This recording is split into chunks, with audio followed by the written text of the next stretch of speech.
so excited you could come over. It's been so hard to wait to open this until you got here. So this is my first package from the tasting room at Lot 18. So this is a wine subscription, but what they give you first is this box. And let's see what's in it.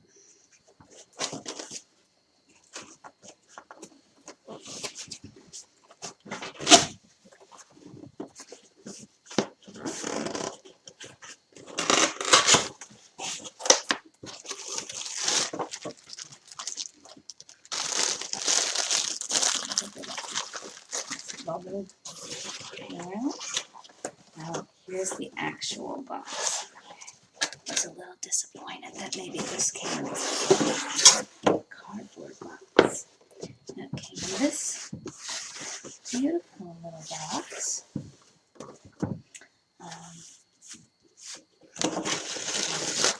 Just these little plastic air tags attached. Okay, let's get rid of that. And it's got this beautiful box that says Tasting Room. Beautiful black box. And this is what they send you. Enjoy your taste today. These samples are not meant to be cellared, but rather tasted and enjoyed today, which we're gonna do. Tasting Room. Like what you taste? Visit www.tastingroom.com and buy full-size bottles of your favorite. So the way this works is it's about $10. I'll read through all of these as well. It's about $10, and you get, this is packaged so nicely with the Tasting Room cardboard to keep it safe, and it's recyclable. So there's that. And you get these 6 little bottles. I'll take one out. These are really nice. And they're glass bottles. Very cute. And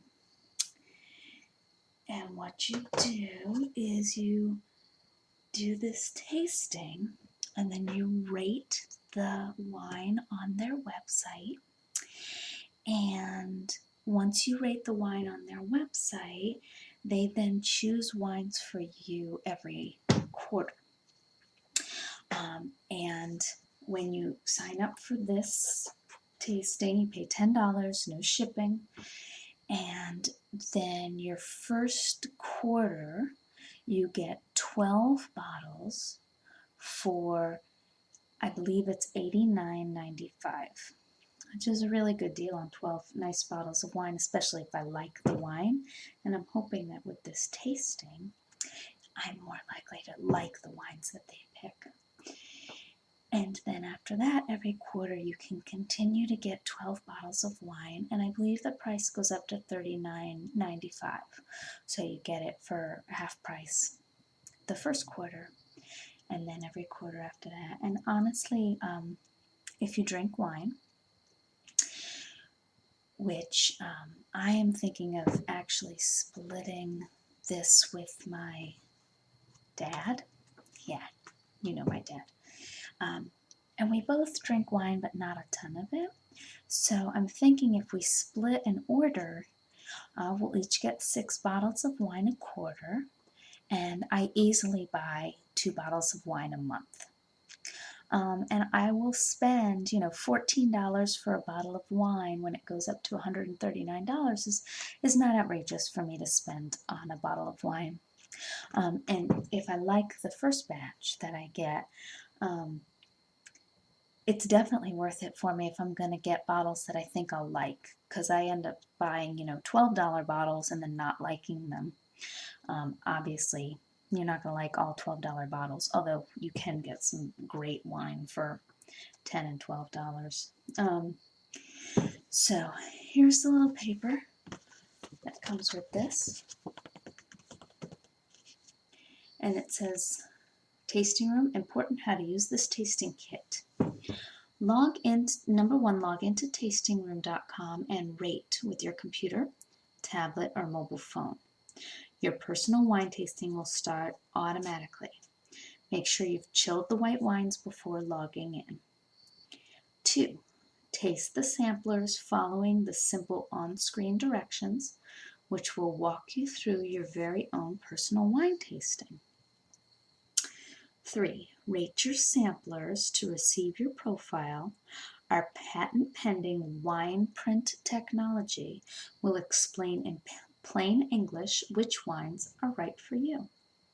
Wines that are perfect for you. Based on your ratings, our personalization technology will then compile your first shipment of wines tailored to your tastes. Oh, this is cute. Here's how to get the most out of your wine experience. Tasting Room makes it easy to explore your taste preferences and discover the type of wine that's perfect for your palate. Swirl. Set the glass on the table and gently rotate it. Yeah, I've learned that, where you kind of take your hand on the bottom and just do that. Gently rotate it in a few small circles. Swirling brings out more of the wine's aromas. Smell. Place your nose over the glass and sniff gently, enjoying the array of different smells as they reveal themselves. Sip. Let the wine sit on your tongue for an extra second before you swallow. Note its flavors and feel in your mouth. Think. Take a moment to note whether you enjoyed the wine or not, or were you indifferent to it. There's no wrong answer. That is cute. And this is your white wine tasting mat. Using your mat is easy. Just go to tastingroom.com/rate and follow the simple instructions.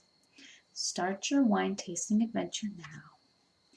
Oh, and there's your red wine tasting. So that's just cute. It just gives you a little spot to put your bottles. Cute. So are you ready to do the tasting? Yeah, I got the whites all chilled. Okay, so the two whites that they provided are 10 Sisters Sauvignon Blanc 2010 from Marlborough, New Zealand, and that's 13% alcohol. And Loophole 2010 Santa Barbara County Chardonnay, that's 14.2% alcohol. So let's try each of these. Pour some of that in for you. Okay, there you go. Here you go. And then I'm going to have one as well. Give that a shot. Cheers.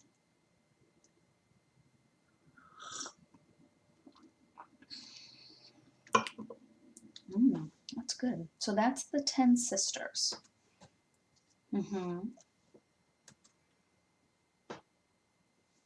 Yeah, so what it says here about this one, let's see. 10 Sisters Sauvignon Blanc has a delightfully fragrant and complex bouquet with underlying citrus aromas. The palate is crisp and lively. Yes, it tastes very crisp and lively. And its elegant layers hinting of tropical fruit. The finish is long and well balanced.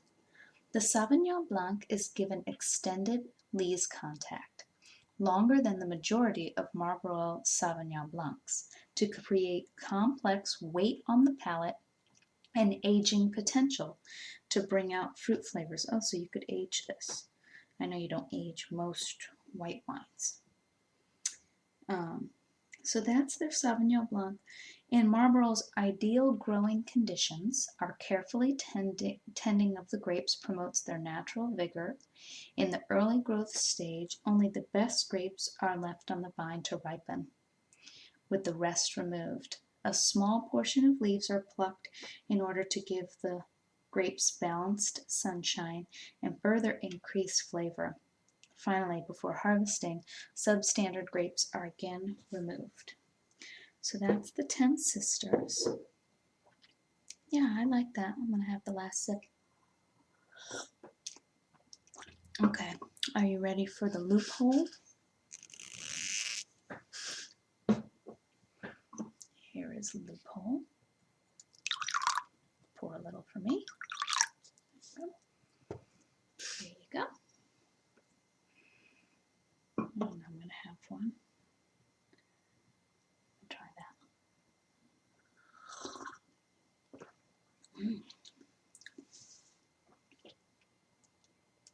Which one do you like better? Yeah, me too. They say your first impression is probably the best, and I'm actually doing it wrong. Here's what they say I should be doing. They actually have a very cute little video. So they say I should be swirling and then sniffing and then tasting, but letting it sit on my tongue for a little bit.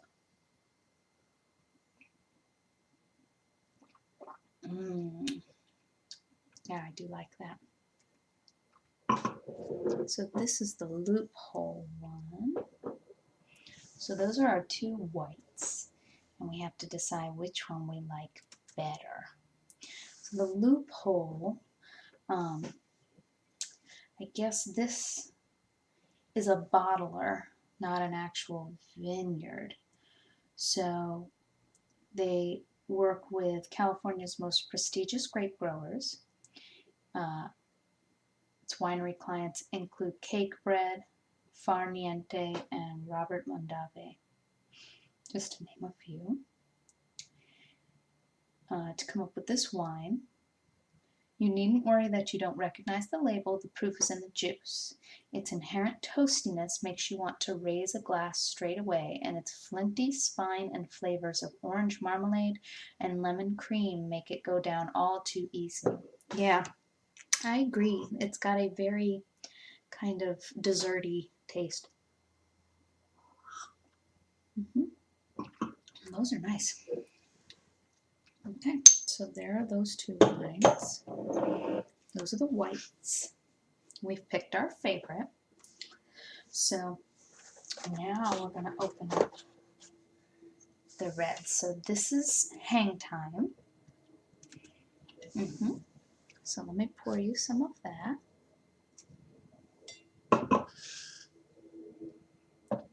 I like the bottle for this one. I like that the little grapes there. Those are pretty. Okay, so there's hang time. And then we're going to have Tour St. George, Elalin, and Fortuna. And hang time is vintage 2011 Pinot Noir from California, 13.5% alcohol.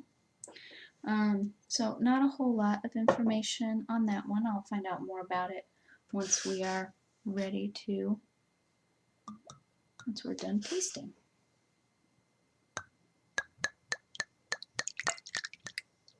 Okay, and a little for me.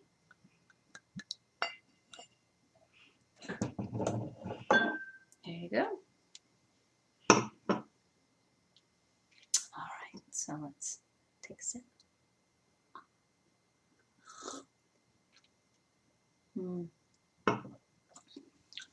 That's an interesting taste. Oh, we didn't do it right. Here, let's do it right.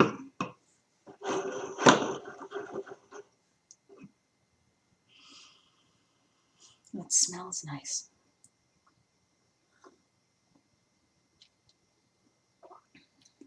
I'm not sure how I feel about that one. So that one is Pinot Noir, and they say that they named their grapes after the key part of grape growing, the amount of time grapes spend hanging on the vines.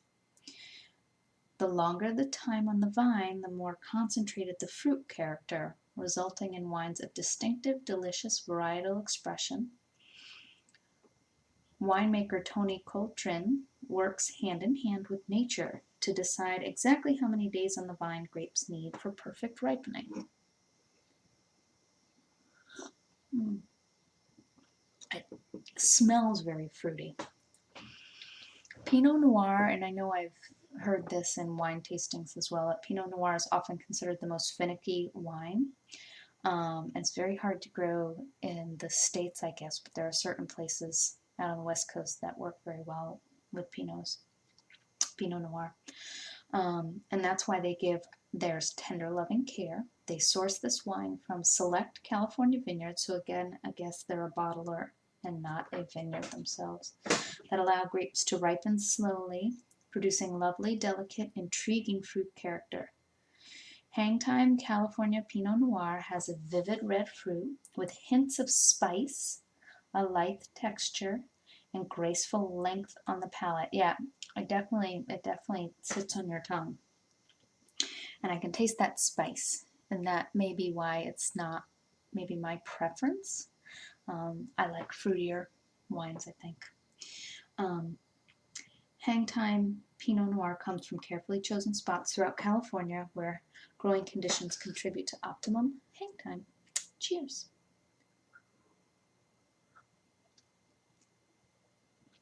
Okay, and the next one we're going to try, is a Bordeaux. I like Bordeaux's.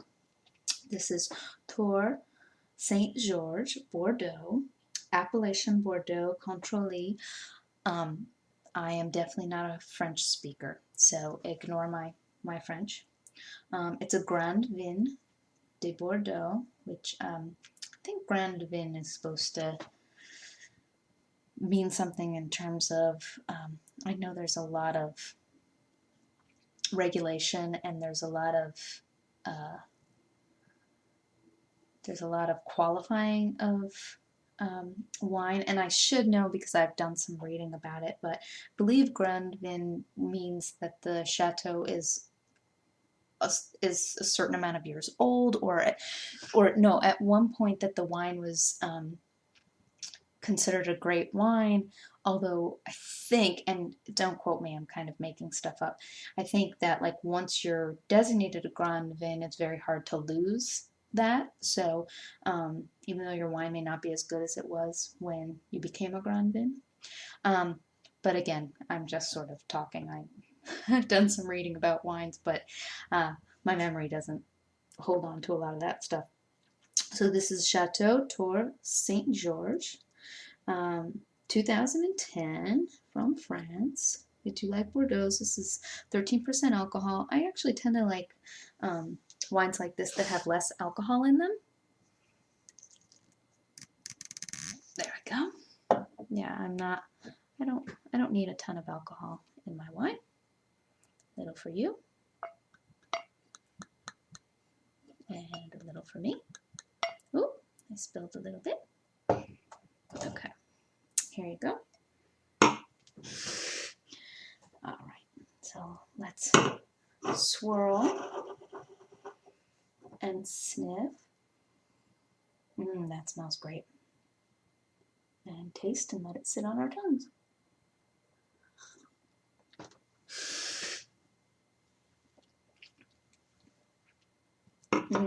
Yeah, I do like that. I thought I would because I do like Bordeaux's.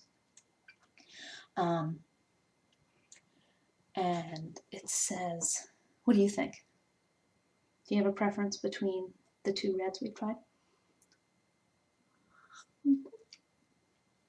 I mean, they're both good. I think it's just preference. It's, you know, whether you prefer a Pinot or prefer a Bordeaux. So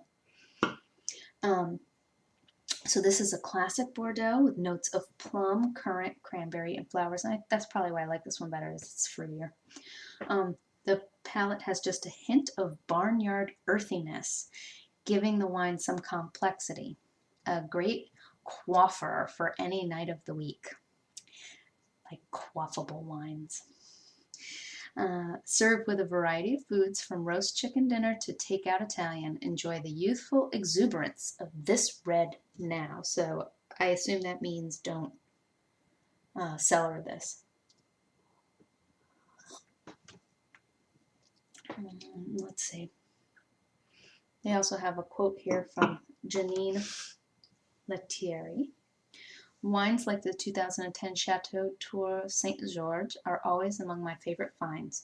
Who doesn't love great wine that comes from a world-renowned region and was made in an outstanding vintage? It's even better when it has a tiny number on the price tag, and this Bordeaux definitely has that. It's like seeing a $1,500 necklace marked down to $47 and buying up a dozen of them before the store realizes its mistake. Well, there's no mistake here. Buy up a dozen or more bottles before this one disappears like an underpriced gem. That's cute. Okay, so we're moving on to our last two reds. And again, like I said, we're going to go through Lot 18's survey. So it will then tell me what kind of wine aficionado I am. So this is Evelyn. It's a Malbec, and it's from Neuquén, Patagonia, Argentina. I do like South American wines. I lived in Chile for a little bit, and I liked their wines quite a bit, although I wasn't a big wine drinker. This is when I was much younger, and so I didn't really drink wine back then very much. So I missed out, but I did like it. This is 14% alcohol, and it says Muñoz de Toro Wines. I don't know what that means, but we'll see. We'll give that one a shot. There we go. Okay.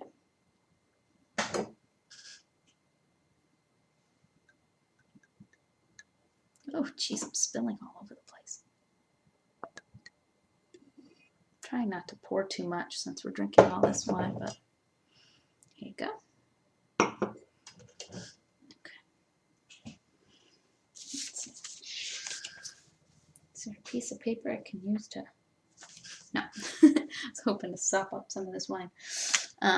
Okay, so then let's do this one right too.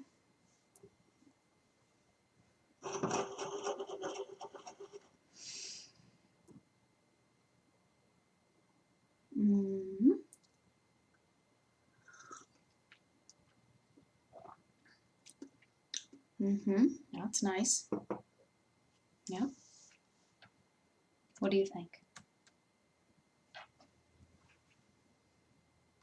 Yeah, it's easy to drink.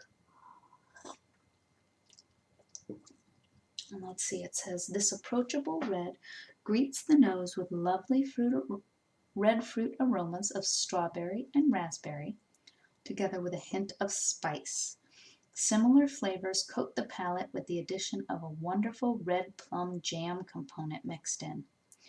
This medium-bodied Malbec has just enough acidity to keep it all light on the tongue, and enough smooth tannins to rank this red a step above similar wines in this price point. A true delight, this wine will please an array of wine lovers.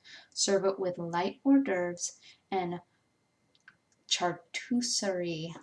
I think I pronounced charcuterie correct. It's funny because I read about charcuterie all the time, but yeah, I never have to say it out loud. So this also has a quote from Nicole Nabish.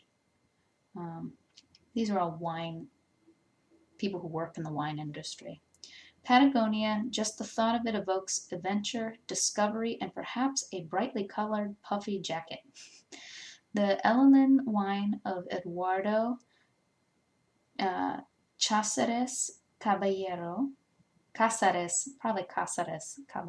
opened my eyes to the vast winemaking possibilities on the frontier of South America. Show your friends that you're no slouch when it comes to great wines from far-off places. Your wallet will like your adventurous side too. Cute. Okay. So the last one we have is the Fortuna. And this is a 2010 of Paso Robles Cabernet Sauvignon, 13.5% alcohol. And this just doesn't have much on there. So let's try it. There we go. Okay. And let me just try to pour without making a big old mess. Little for you, for me. Okay. Yay, I did it. Okay. So, last wine. Cheers. Okay. So, we'll do it the right way.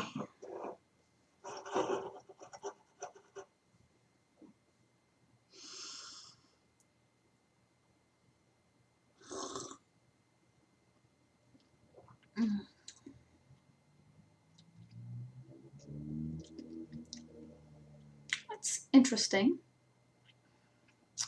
I wouldn't say it's my favorite of the bunch, but it's interesting.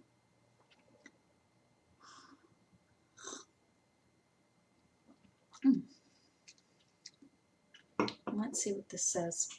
Believe it or not, this smells like bacon buried in a bowl of warm cherries.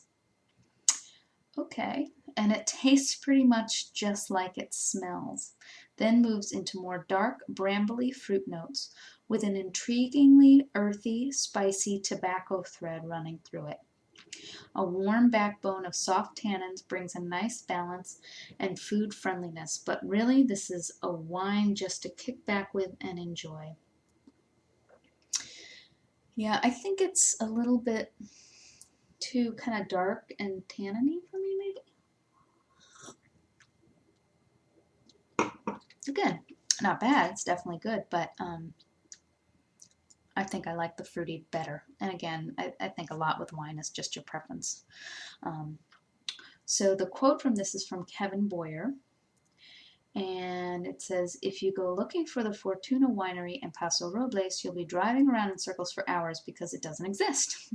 So what's this wine exactly? It's a blend that we sourced from Silverado wine growers, which has supplied grapes to everyone from Saintsbury to Etude to Layer Cake. If you're just looking for a solid, affordable red, you can't go wrong with this cab. It's an interesting quote, not very glowing, but, well, one last sip.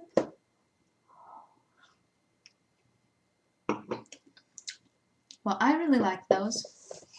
I'm definitely happy with my purchase of this box. This was much more than $10 worth of fun. The excitement of getting the box in the mail, having to sign for it. Remember that because it's alcohol, you have to be there to sign for it from UPS when it comes. But having this beautiful box come, knowing what was in it, knowing that I'm going to have my wine taste rated, and knowing that this is just the start and that it means that I'm going to have a whole case of wines that I will hopefully love get delivered to my house is very, very exciting. I love wine tastings. I love little bottles of wine because they are so cute. And I just like being able to try lots of different things. I'm trying to learn about wine. I've been going to these wine pairing dinners once a month as much as I can because they're almost like a master class in wine. They have often people who've worked in wineries and sometimes even the makers of the wine you're tasting come and talk at that event. And so, you know, being able to share wine tasting with you is a lot of fun. And again, I'm very excited about Lot 18's tasting room to begin with, but now I'm even more excited, and the fact that you get all this information and you can go on and do your wine profile just makes it that much more personal, that much more exciting. And I hope this was exciting and fun for you. It definitely was for me. And I'm so glad I didn't have to do this tasting alone. Okay. Night night.